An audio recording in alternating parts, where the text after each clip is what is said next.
Estamos juntos novamente e nesse momento para abrirmos a palavra de Deus. Esse é o momento da mensagem especial. Eu queria convidar você a pegar a sua Bíblia e nós vamos ler agora a passagem de Jeremias, no capítulo 30, o verso 7. Como será terrível aquele dia, sem comparação. Será tempo de angústia para Jacó. O desafio que nós estamos vivendo nesse momento, a quarentena, essa pandemia que estamos passando, ela provoca ansiedade, estresse e também angústia. E algumas pessoas têm se perguntado: será que este é o momento que estamos vivendo a angústia de Jacó?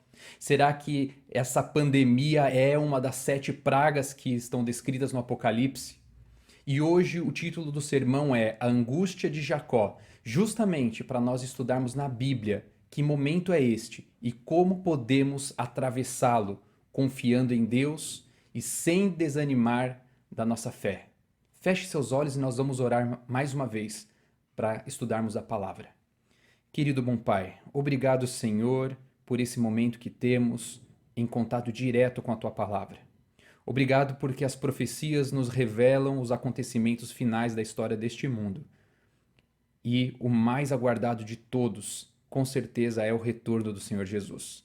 Que nessa manhã, ao estudarmos sobre a angústia de Jacó, possamos compreender que momento será esse e como estar preparado para passarmos por ele. É o que nós pedimos no nome de Jesus. Amém. Jacó é um personagem da Bíblia. Talvez você já tenha ouvido a história dele, mas se você ainda não conhece, eu convido você a abrir a sua Bíblia lá em Gênesis, onde nós encontraremos o início de toda essa história.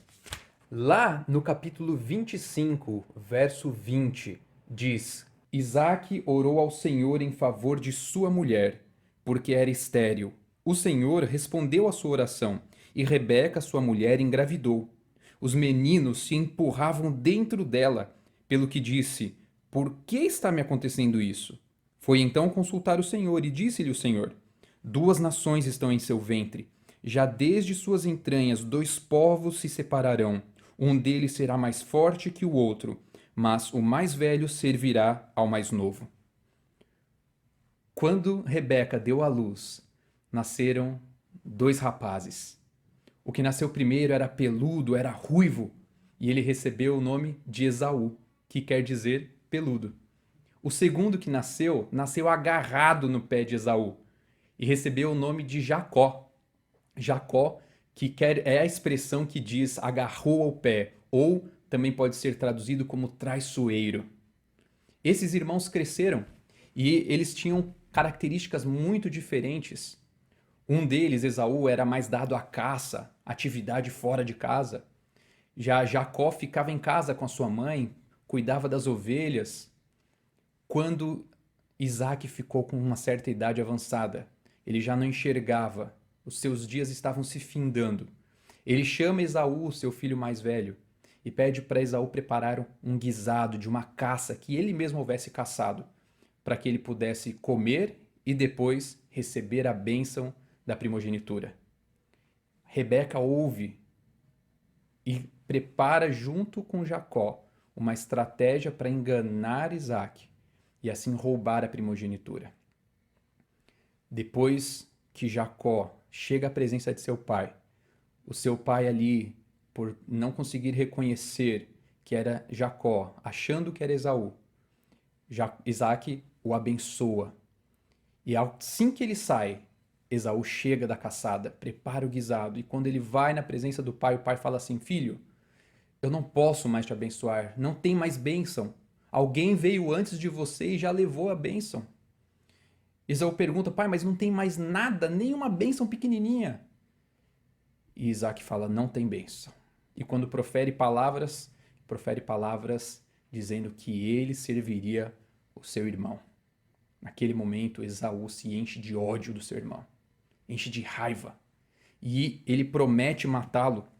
Isso está registrado lá no capítulo 27, no verso 41, que diz: Esaú guardou rancor contra Jacó por causa da bênção que seu pai lhe dera, e disse a si mesmo: Os dias de luto pela morte de meu pai estão próximos, e então matarei o meu irmão Jacó.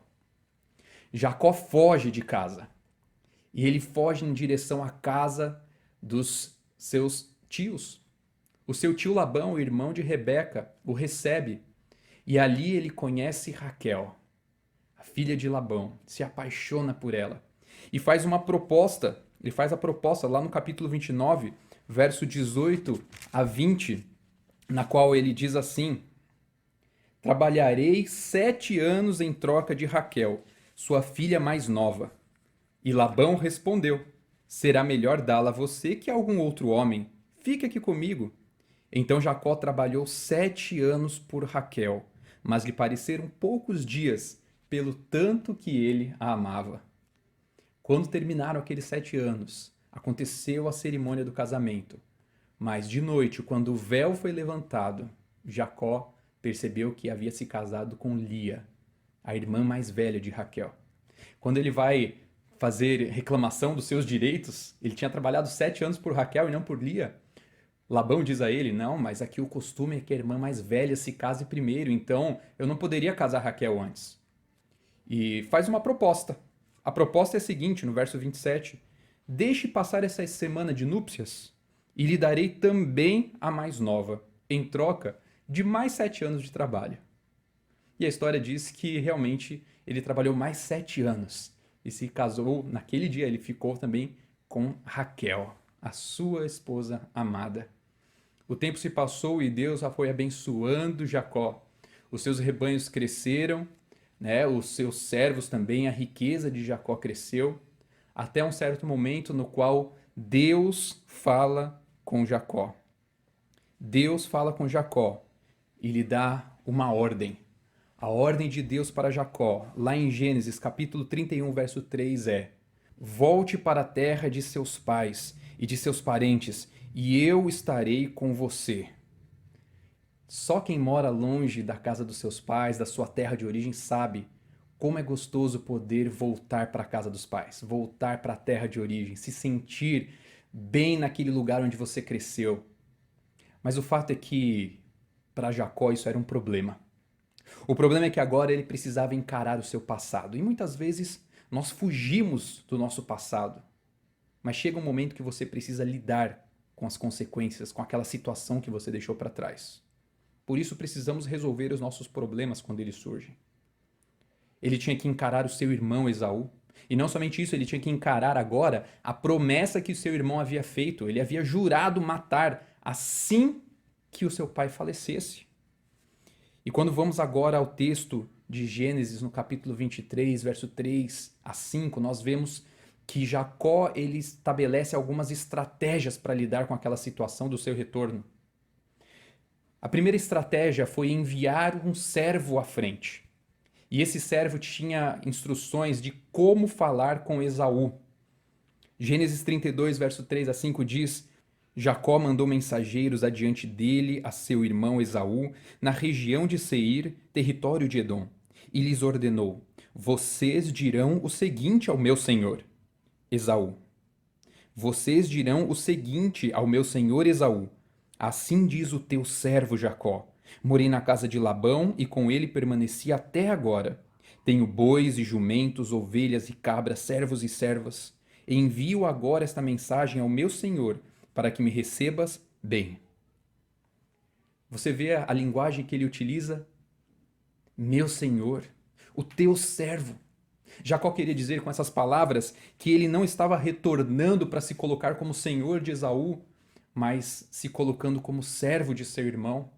Além disso, ele menciona que agora tinha bois, jumentas, ele tinha ovelhas e cabras, rebanhos, né? E servos e servas, querendo demonstrar que ele não estava retornando para vindicar a sua herança da primogenitura.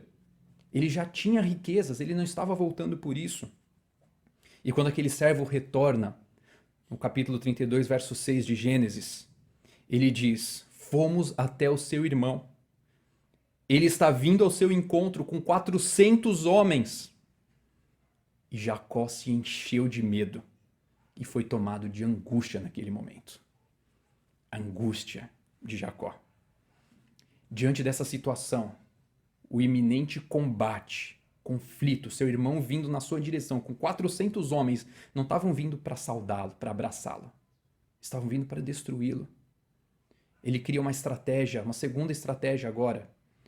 Ele divide a sua caravana em dois grupos. Um grupo vai à frente, o segundo grupo logo atrás, porque se o seu irmão atacar o primeiro grupo, quem sabe o segundo grupo consiga escapar. Essa é a estratégia que ele cria, mas ele não fica apenas nessas estratégias.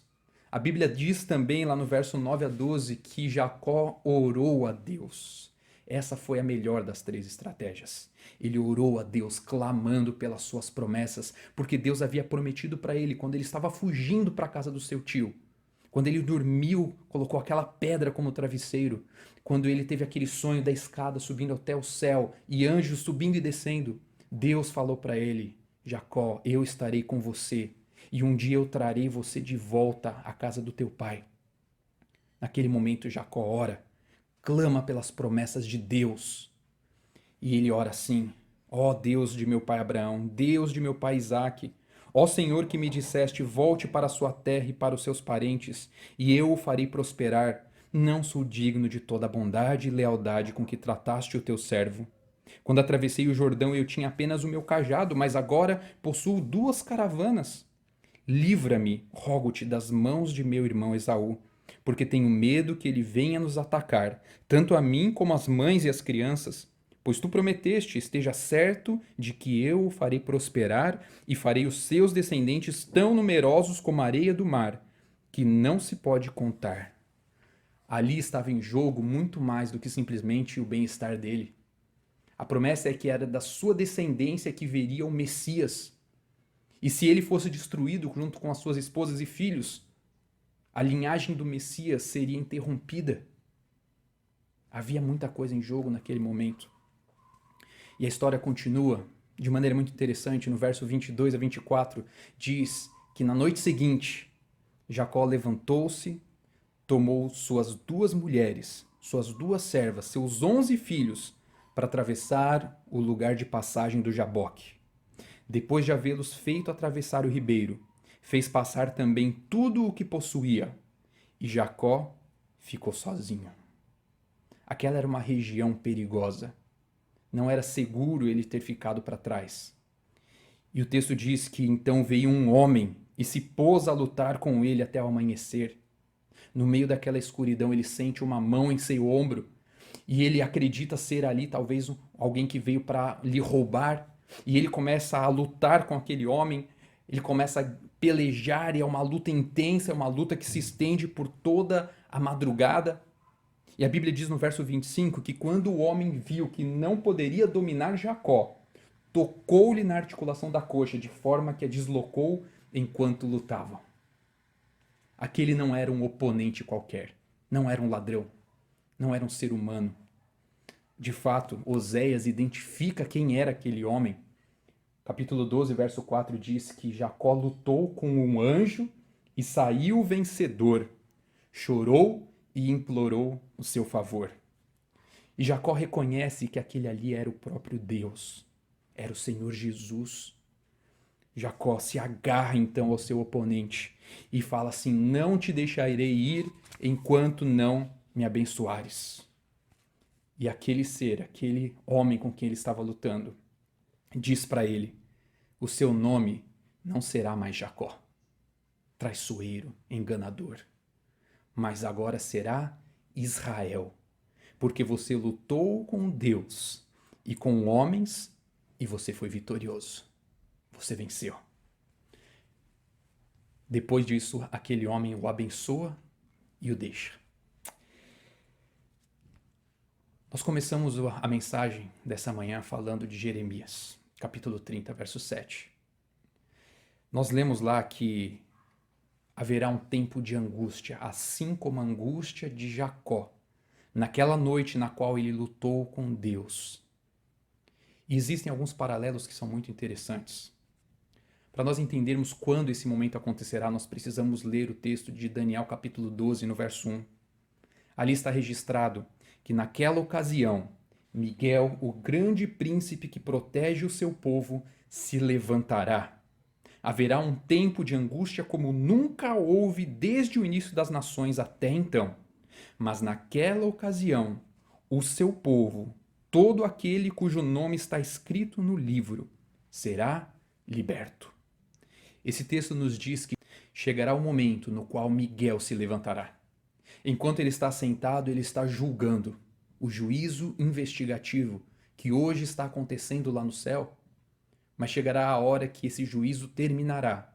O destino de todo ser humano terá sido traçado. E agora, Miguel se levanta para dar a sentença. Quem está salvo, está salvo. Quem está perdido, está perdido. Nós entendemos por aqui que o momento de angústia de Jacó acontecerá após o término do juízo investigativo, após a obra de intercessão de Jesus no santuário celestial. E não somente isso, nós sabemos também por esse texto que esse será o momento da libertação do povo de Deus. Todos aqueles que tiverem o seu nome inscrito no livro da vida serão libertos, serão salvos. Quando nós falamos sobre final de juízo, nós temos a expressão o fechamento da porta da graça. Essa expressão ela está associada com a história de Noé. Quando Noé construiu a arca, todos os animais entraram na arca, sua família entrou na arca, Noé entrou na arca. Logo após, a Bíblia diz que um anjo fechou a porta pelo lado de fora. Depois que a porta foi fechada, ninguém mais entrava na arca e ninguém mais saía da arca. O que estava salvo, estava salvo. O que estava perdido, estava perdido. Será assim também nos últimos dias. Quando a intercessão de Jesus findar no santuário celestial, o destino de todos os seres humanos já estará definido. E nós podemos ver algumas semelhanças na experiência de Jacó com essa experiência que passaremos nesse período de angústia. Uma delas é que nesse momento o povo de Deus também estará sendo perseguido. Devido às leis que os homens criaram para obrigar todos a adorarem o falso sistema de adoração, a seguirem as regras propostas que são diferentes da palavra de Deus, a desrespeitarem o sábado do mandamento bíblico, o povo de Deus ele será perseguido. Ao caírem as pragas, o povo de Deus será acusado como sendo responsável pelas calamidades que estarão acontecendo, porque eles estarão agindo de maneira diferente de todos os outros. Nós também encontraremos, nesse momento, Satanás agindo através dos ímpios.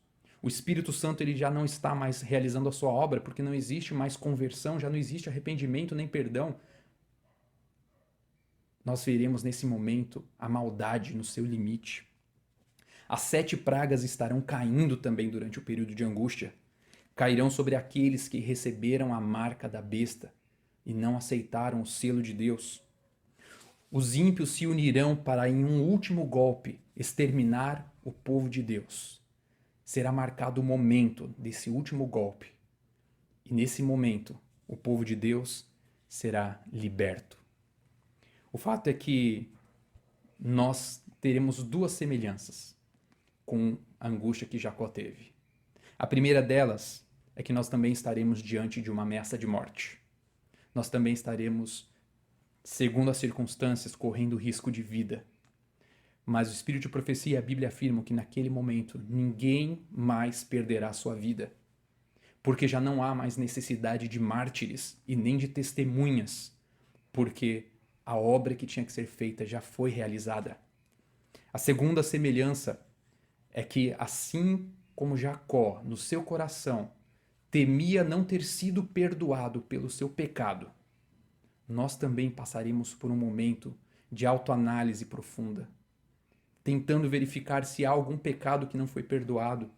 Estaremos angustiados de não termos confessado alguma falha e não termos sido achados escritos no livro da vida do Cordeiro. É um momento de angústia, um momento de autoavaliação.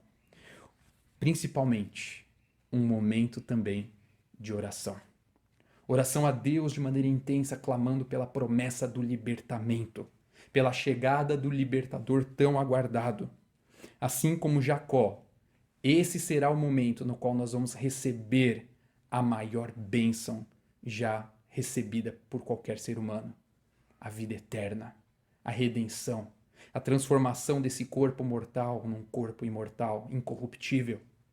esse será também o momento no qual nós receberemos um novo nome, que nos será dado pelo Senhor Jesus, o qual somente nós conheceremos. Eu gostaria de ler uma passagem do Espírito de Profecia, o livro Patriarcas e Profetas, eu trouxe ele aqui hoje, lá na página 203, quando ele conta essa história de Jacó, ele faz a aplicação final, dizendo assim: as maiores vitórias da Igreja de Cristo, ou do cristão em particular, não são as que são ganhas pelo talento ou educação, pela riqueza ou favor dos homens. São as vitórias ganhas na sala de audiência de Deus, quando uma fé cheia de ardor e agonia lança a mão do braço forte do Todo-Poderoso. Hoje nós temos a oportunidade de nos lançarmos aos pés de Jesus. Hoje nós temos a oportunidade de permitir que o Espírito Santo trabalhe no nosso coração e na nossa mente, nos mostrando aquilo que ainda precisa ser confessado e deixado. Hoje eu e você ainda temos a oportunidade de receber o perdão e o poder para sermos transformados. A hora de nos apegarmos a Deus é hoje. A hora de nos prepararmos para esse momento de angústia que teremos pela frente é agora. Eu e você temos a oportunidade de comparecer hoje à presença do nosso Senhor e Salvador Jesus Cristo, e também à presença do Pai.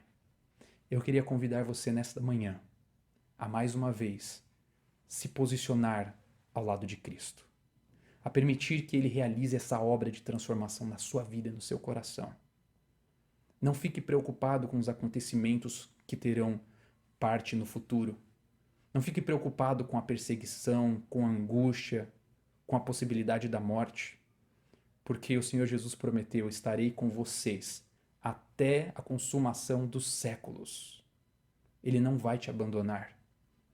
Mas hoje é o momento da decisão. Se você ainda não tomou essa decisão, eu convido você a, nesse momento, orar. E se essa já é a sua decisão, reafirme, confirme essa decisão ao lado de Deus. Feche seus olhos. Querido Deus, obrigado, Senhor, pela maravilhosa oportunidade da salvação. Obrigado porque o Senhor nos resgatou quando estávamos perdidos nesse mundo. E obrigado porque o Senhor também irá nos resgatar no momento que estaremos passando pela maior angústia, angústia como a angústia de Jacó. Senhor, enquanto vivemos hoje um tempo de paz, um tempo de segurança, nos dê, Pai, a vontade de a cada dia estarmos aos Teus pés, na Tua presença, abrindo nosso coração, entregando a nossa vida a Ti e nos preparando para aquele momento que será de angústia intensa, sim, mas ele será breve, porque logo em seguida o Senhor Jesus aparecerá nas nuvens dos céus e nos dirá: vinde benditos de meu Pai. Possuí a herança, possuí o reino que está preparado para vocês desde a fundação do mundo. Que cada um dos nossos amigos que estão ouvindo essa mensagem esteja conosco naquele dia. É o que eu lhe peço, em nome do Senhor Jesus. Amém.